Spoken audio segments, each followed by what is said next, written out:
The hospital smelled like antiseptic and freshly brewed coffee, a familiar mix of sterility and comfort. The fluorescent lights overhead buzzed softly, blending with the quiet hum of nurses typing up patient charts and the occasional murmur of a late-night conversation. It was past midnight when I finally slumped into the break room, my body aching from a 12-hour shift at Mercy General Hospital. The ER had been brutal. Gunshot wounds, a stroke victim, and a near-fatal car crash. My brain was running on nothing but caffeine and stubborn willpower, and then my phone buzzed. Incoming message from Vanessa Holloway. My stomach turned at the name. Vanessa never texted me, not unless she wanted something.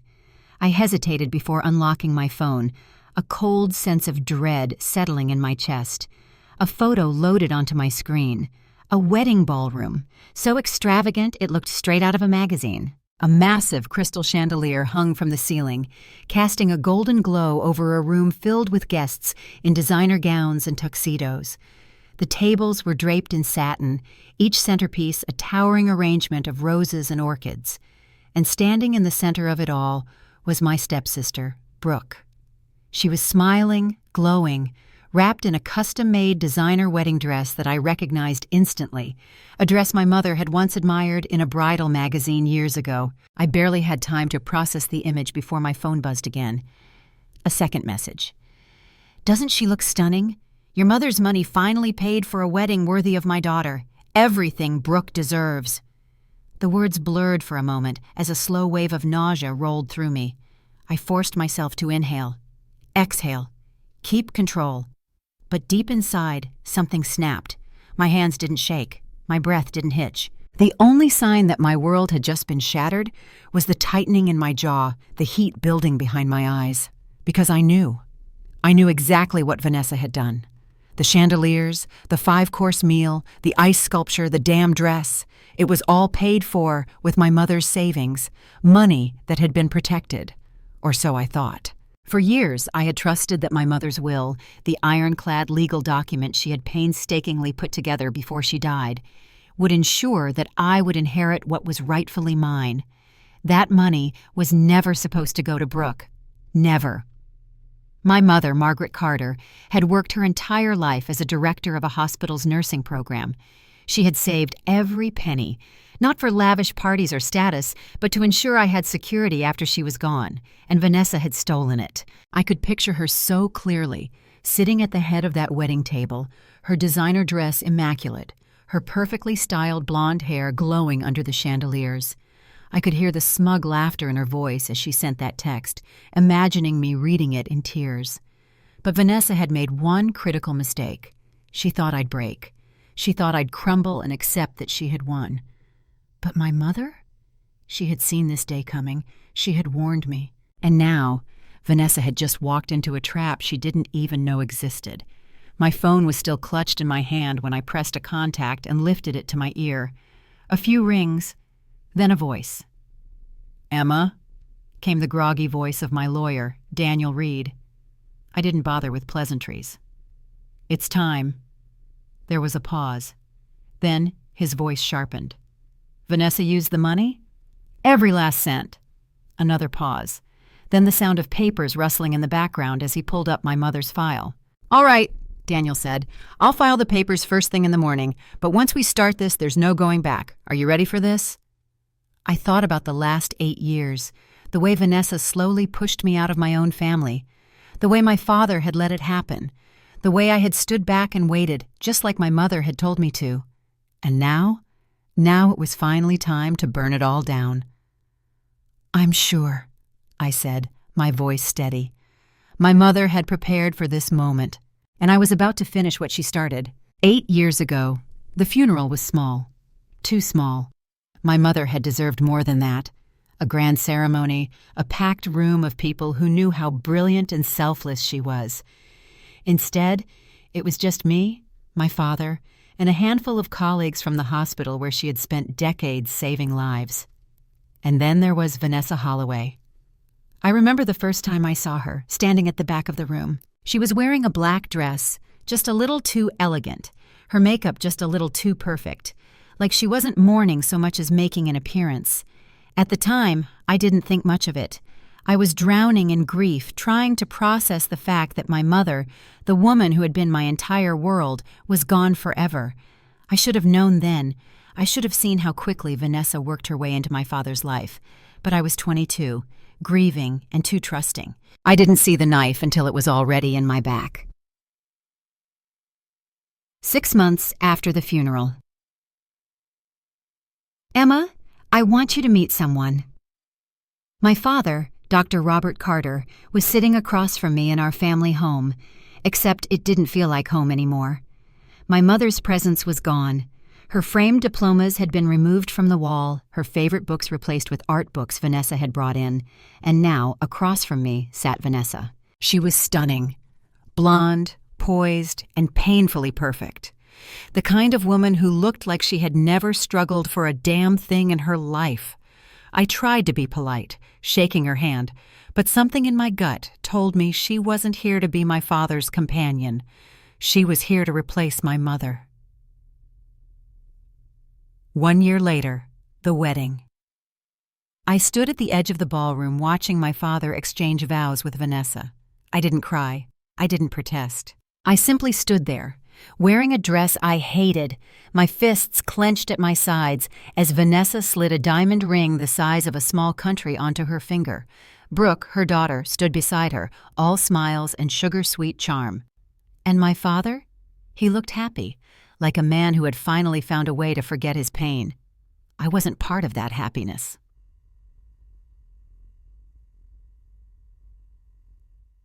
Vanessa's plan to erase me. At first, she played the perfect stepmother. She asked me about work. She brought me coffee when I visited my dad's clinic. She even pretended to take an interest in my career as a nurse. And then slowly, the real Vanessa emerged. She undermined me constantly. "Oh, it's wonderful that you love nursing, Emma, but don't you think you're wasting your potential? Oh, your father just wants what's best for you. A doctor's career is so much more respectable." She made Brooke the favorite daughter. "Oh, Brooke is so talented. She's excelling in law school. She's following in her father's footsteps." "Oh, it must be nice having time for a social life, Emma. Brooke is always so busy with important things." She turned my father against me. "Oh, Emma doesn't understand what's best for the family, Robert. She's so stubborn, so unwilling to see reason." "Oh, maybe if you stopped coddling her, she'd actually take her career seriously." My father, blinded by love, ate up every single word, and then came the final blow. "Yati." 3 years ago, the betrayal that broke me. It was supposed to be a simple meeting at my father's clinic. I had been working there for a year, balancing shifts between the private practice and the hospital. It was my way of staying close to him, of holding on to some piece of my family. I should have known Vanessa wouldn't allow that. I was sitting in my father's office, flipping through patient files, when she walked in. "Emma, can we talk?" Her voice was coated in fake sympathy, the kind that made my skin crawl. I set down the file. "What's going on?" She sighed, tilting her head in practiced concern. "It's about your role here. There have been complaints." My stomach tightened. "Complaints?" Vanessa perched on the edge of the desk, folding her hands neatly. "Some of the other doctors feel uncomfortable having a nurse in such a prominent position. It's embarrassing for your father." The words hit me like a slap. Embarrassing. For my father. The man who used to brag about me, who used to tell people how proud he was that I had chosen a career in healing. I stared at Vanessa, my hands curling into fists. "This is your doing." She didn't deny it. She just gave me a sad little smile, like she actually pitied me. "It's for the best, Emma. Maybe it's time for you to move on." I left that day and never looked back. I transferred to the hospital, cutting myself off from my father, from that house, from all of it. I thought I had escaped. I thought if I stayed away, Vanessa would leave me alone. I had no idea she was still plotting against me.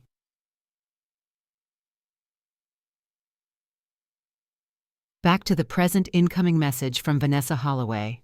Her text still glowed on my screen. "Doesn't she look stunning? Your mother's money finally paid for a wedding worthy of my daughter. Everything Brooke deserves." I exhaled, forcing down the rage. She had finally done it. She had finally stolen everything my mother left for me. I pressed my fingers against my temple, forcing myself to think. My mother had warned me about Vanessa. "Your father is a good man, but he's naive, sweetheart. Vanessa will wait until she thinks she's won. She'll wait until you have nothing left, until she's confident, and that's when she'll make a mistake." My mother had been right about everything, and now Vanessa had just made her biggest mistake of all. She thought I had nothing left to fight with, but she didn't know that my mother had outsmarted her from beyond the grave. She didn't know that I had been waiting for this moment for years. I picked up my phone and called Daniel Reed. He answered on the second ring. "Emma?"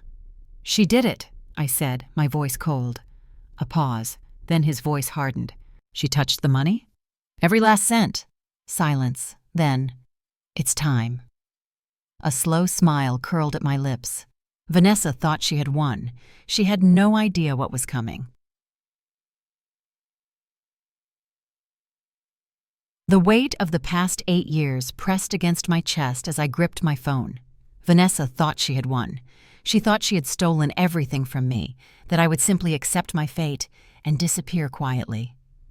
But she had no idea what was coming. I had spent years waiting for this moment, and now it was finally here. A meeting over, black coffee and legal bombshells.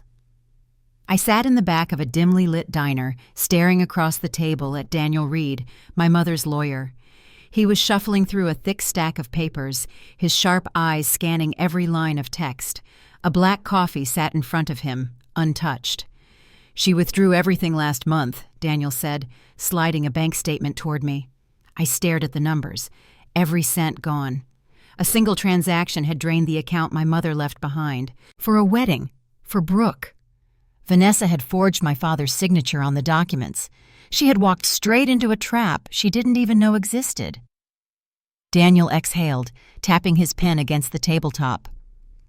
"That triggers the trust conditions. Your mother set up a secondary estate fund, protected under layers of legal clauses." I glanced up, my pulse steady. "That means?" A slow smirk played on Daniel's lips. The moment Vanessa accessed that account, it initiated a full probate review. "The courts will now reevaluate all financial transactions related to your mother's estate." I let that sink in. Vanessa thought she had outmaneuvered us. She thought she had stolen everything. Instead, she had just lit the fuse on her own destruction. My lips curled into a slow, cold smile. Good. Step 1.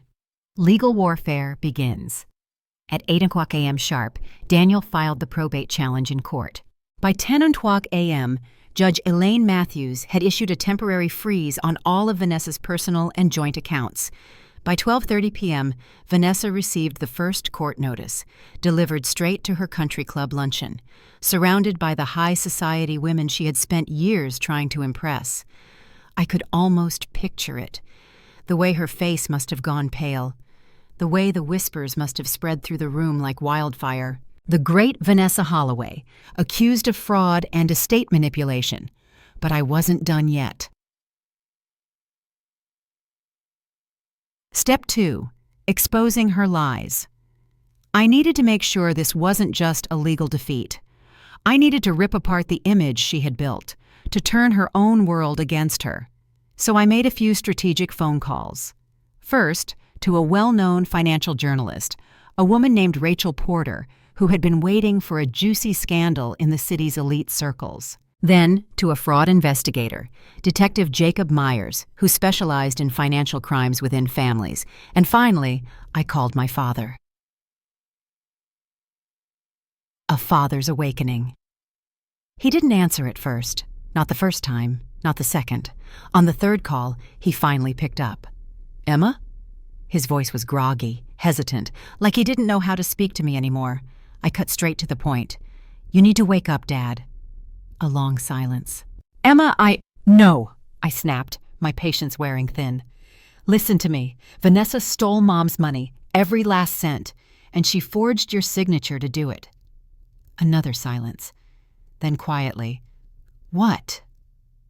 I could hear the shift in his voice, the doubt, the realization cracking through the years of manipulation. "Check your emails. I sent you proof." I could hear the faint click of a computer mouse, the rustle of papers as he opened the files I had sent. Minutes passed. Then, Jesus Christ! My father sucked in a sharp breath. I didn't say anything. I just let it sink in. Let him see what had been in front of him all along. Let him realize how badly he had failed me. And then finally, his voice, quiet but full of something I hadn't heard in years. "What do we do now?" Step 3. Public humiliation. The next day, a bombshell article dropped. The headline? Socialite Vanessa Holloway accused of fraud. Stepdaughter fights back in legal battle over stolen inheritance. It was everywhere. By noon, her name was trending on social media. By 3:00 p.m., her high society friends were dropping her like a bad investment. By 5:00 p.m., the private club she belonged to revoked her membership. By 7:00 p.m., she was calling my father in a panic. He didn't pick up. And that was when she knew. She had finally lost him too. Step 4. The final blow. The wedding was supposed to be Vanessa's greatest triumph. Instead, it became her greatest downfall. 3 days after Brooke's honeymoon, she returned home to a different reality. Her mother's accounts were frozen. The estate funds were locked. My father had moved out of their house and was filing for divorce. Vanessa had nothing left, nothing except one desperate, pathetic move. That night, she showed up at my apartment. A late-night confrontation. The knock on my door was sharp, urgent. I already knew who it was before I even looked through the peephole. I opened the door just enough to see her face. She looked like a woman unraveling. Her blonde hair was a mess, her expensive makeup smudged, her eyes wild. "Emma," she started, her voice desperate, pleading. This is all a mistake. I don't know what Daniel told you, but..." I let out a sharp laugh. "Save it, Vanessa. The courts already have the paperwork. And my father? He's finally seeing you for what you are." She flinched. "I did it for the family." "For the family?" I repeated, my voice cold. "Or for yourself?" Her breathing hitched. I leaned in slightly. "You always thought you were the smartest one in the room, didn't you? But you forgot one thing." Her lips parted slightly, her breath shaky. "What?" A slow smile crept across my lips. "My mother was smarter than you." For the first time since I had met her, Vanessa looked truly afraid. I stepped back and slammed the door in her face. The end of Vanessa Holloway. Vanessa lost everything. The courts ruled in my favor. She was permanently banned from handling financial estates. Her reputation was ruined. My father walked away. As for me, I didn't just get my inheritance back. I used it to fund a nursing scholarship in my mother's name, because revenge wasn't just about destroying Vanessa. It was about rebuilding everything she tried to take from me. Vanessa thought she had won, but in the end, she had only played herself.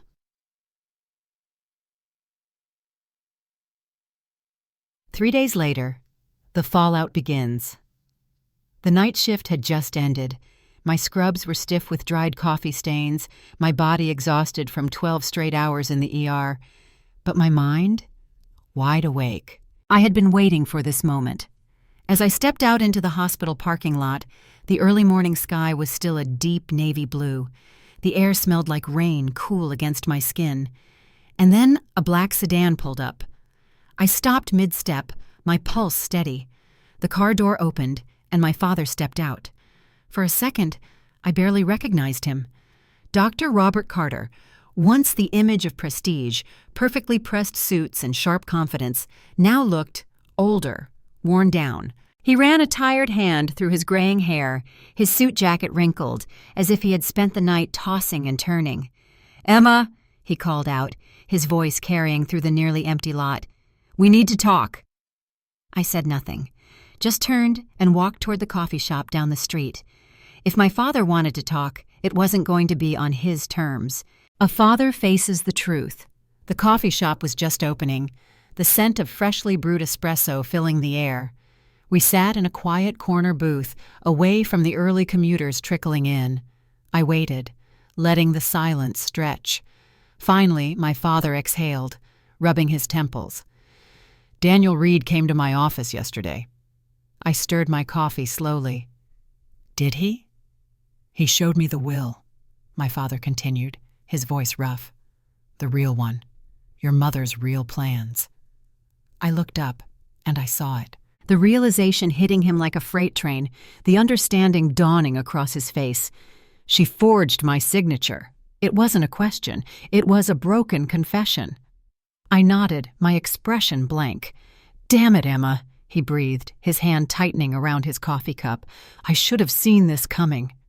"You didn't want to," I said simply. Another long silence. Then my father's phone buzzed on the table. Vanessa. Her name flashed across the screen, the message preview visible. "Robert, we need to talk now." He stared at it for a long moment. Then, slowly, deliberately, he pressed decline. And that was it. That was the moment I knew. He had finally picked a side. Vanessa's perfect world comes crashing down.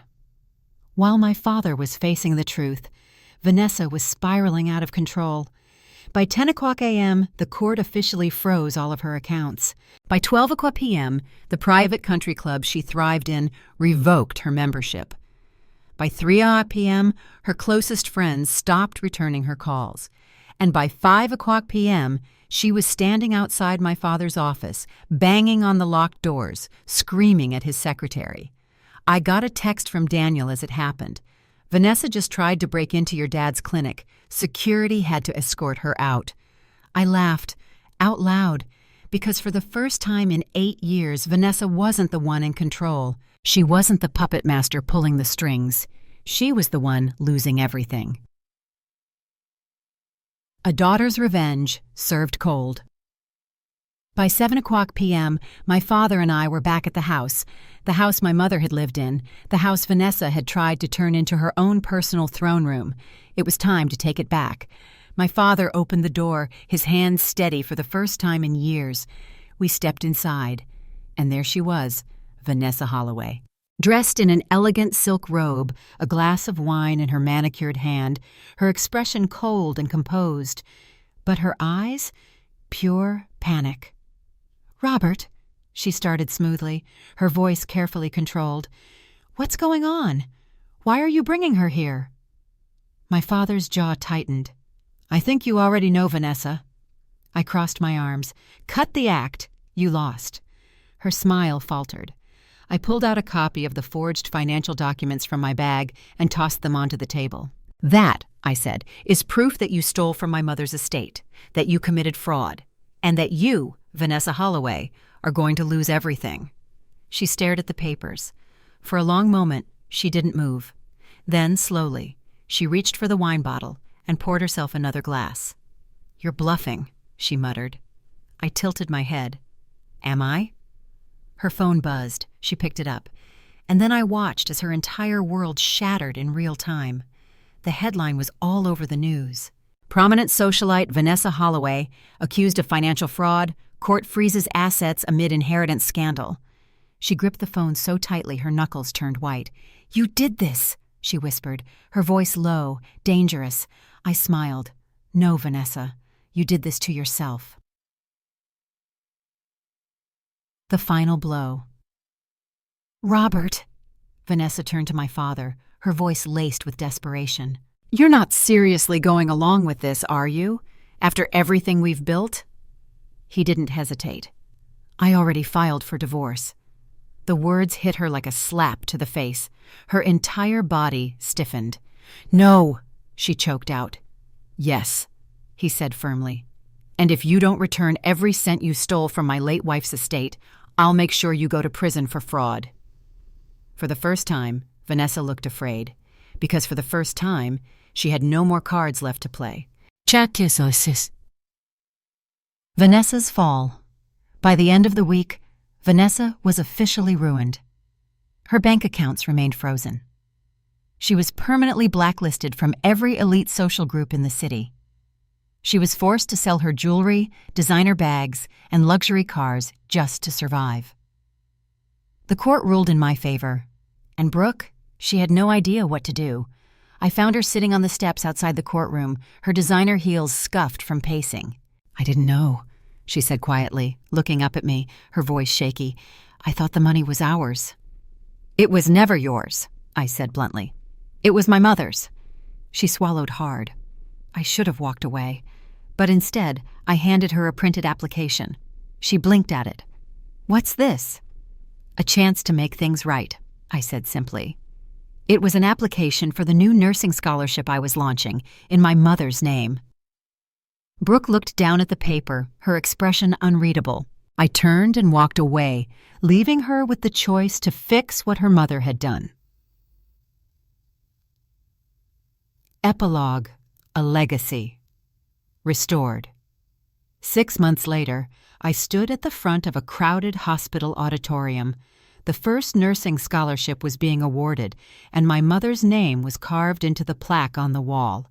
I smiled, knowing that I had won, not just against Vanessa, but against everything she tried to take from me. Vanessa thought she had destroyed me. She had no idea. She had only made me stronger. And her downfall? It wasn't just justice. It was poetic. 6 months later, a new beginning. The hospital auditorium buzzed with quiet conversation. Rows of chairs were filled with students, faculty, and donors, people who had come to witness the official launch of the Margaret Carter Nursing Scholarship. At the front of the room, a bronze plaque gleamed under the bright lights, bearing my mother's name. I traced my fingers over the engraving, a small smile playing on my lips. This moment was the legacy my mother had fought for. Not the cold, materialistic wealth Vanessa had craved, not the social status Brooke had been groomed for, but something real, something lasting. I took a deep breath and stepped up to the podium. A speech for my mother. I cleared my throat, the room falling into silence. My mother, Margaret Carter, believed that healing was more than just a career, I began. It was a calling, a responsibility. She spent her life fighting to make sure that others had the opportunity to follow that calling, regardless of their financial situation. A ripple of nods moved through the audience. She knew that true strength isn't about power or status, it's about lifting others up, about choosing to build instead of destroy. I let my gaze drift to the front row, where my father sat, a changed man. Gone was the blind, manipulated husband who had let Vanessa twist his world. In his place sat a man who had finally seen the truth. Next to him sat Brooke. She had come. And I knew it wasn't just for show. She had submitted her own application for the scholarship program. And despite everything, I had accepted it, because my mother had always believed in second chances, even for people like Brooke. A last message from my mother. After the ceremony, my father pulled me aside. "I found something," he said, handing me a worn envelope. "Your mother must have hidden it before she passed." My breath caught as I recognized my mother's handwriting. With careful fingers, I opened the envelope and pulled out the letter inside. My dearest Emma, if you're reading this, then everything has played out as I feared it might. Vanessa's true nature has been revealed, and you've had to be stronger than any daughter should need to be. But I hope you've also discovered something else. That strength isn't just about protecting yourself. It's about creating space for others to grow, to heal, to become better versions of themselves. I've watched you choose nursing, not because it was easy, but because you saw what I saw. That sometimes the quietest voices have the most important things to say. That healing isn't just about procedures and prescriptions, it's about being present in someone's darkest moments. Take care of your father. He'll need time to forgive himself. And keep an eye on Brooke. She's more like you than either of you realize. Vanessa's influence runs deep, but it doesn't have to be permanent. Most importantly, remember that you were never alone. Even after I was gone, I would find a way to help you fight the battles that needed fighting. All my love, Mom.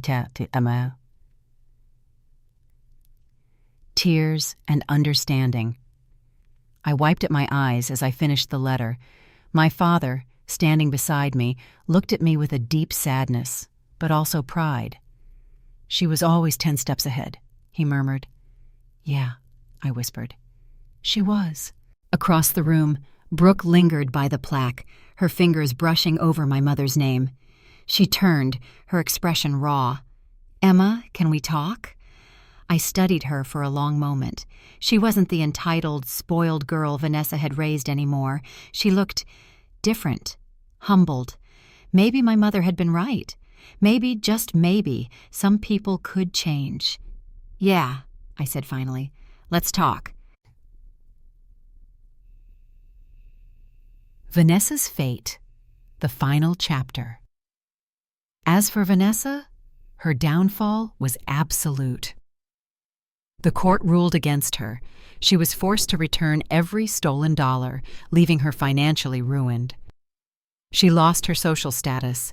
The elite circles she once ruled had shut her out completely. My father finalized the divorce.